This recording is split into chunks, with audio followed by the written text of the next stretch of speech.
In the last section, we started putting together our separate worker thread. At this point, our separate worker is doing some very simplistic work. Whenever our application calls post message, which occurs right here, our thread executes the function that gets assigned to onMessage. So that's this function right here.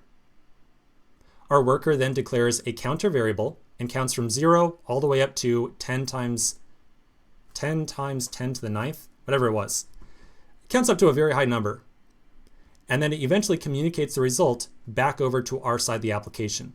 So when our thread calls post message, the onMessage property back inside of our application gets invoked. So that should be my counter right here. And at present, we're just console logging out that value. So let's try running our server now, and we're going to test this out inside the browser and just see what happens. One thing I want to mention very quickly, notice that at present, we're just console logging this value, and we're not actually responding to the incoming request or anything like that. So we will see this hang inside the browser. All we're looking for right now is a logging statement out at the terminal. So I'm going to flip back over to my terminal.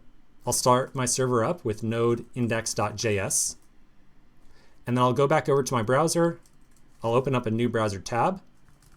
And I'm going to go to localhost 3000.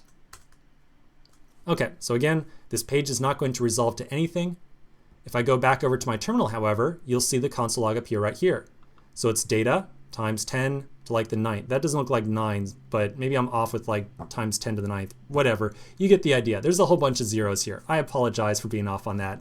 I know I'm totally wrong, and someone's going to let me really know scientific notation here in the comments. I know it's going to happen, but it's okay. I welcome it. Anyways, so we can now see that clearly our worker thread is doing some big calculation here and then returning the result back over to our application.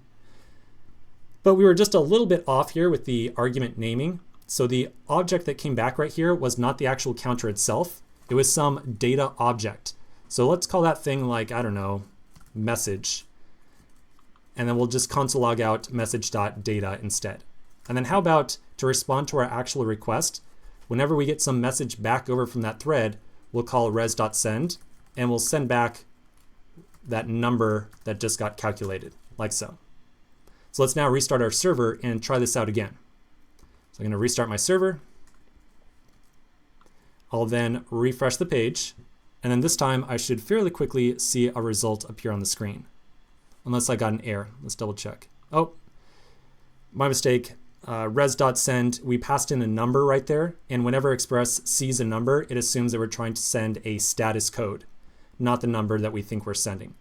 So to turn this thing into a number, we can just join it with a string, like so.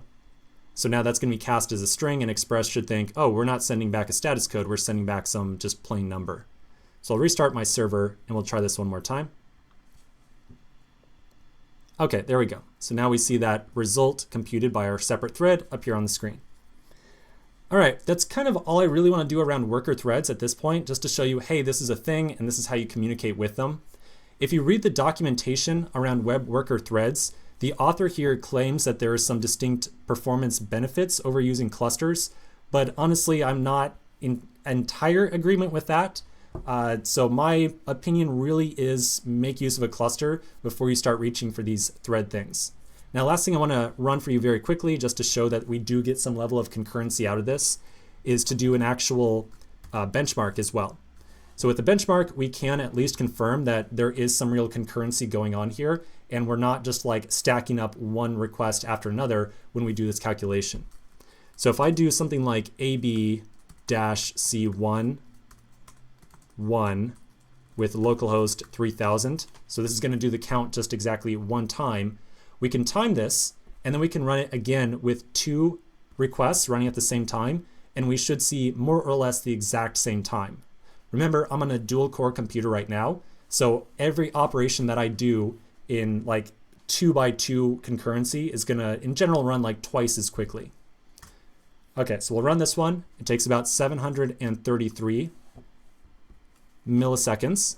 And so now if I do it with some level of concurrency here, so 2 at the same time, those worker threads should take advantage of the 2 cores that I have in my computer and run the same operation in roughly the same amount of time. Okay, and so I see about 791, which is close enough for me to feel like, yeah, that's pretty darn close. 796, wow, that's getting, okay, there we go. More or less, I'm pretty confident to say, yeah, it's basically going about the same speed. Okay, so that's pretty much it for worker threads. Let's continue in the next section, and we're going to start taking a look at our next big topic. So quick break, and I'll see you in just a minute.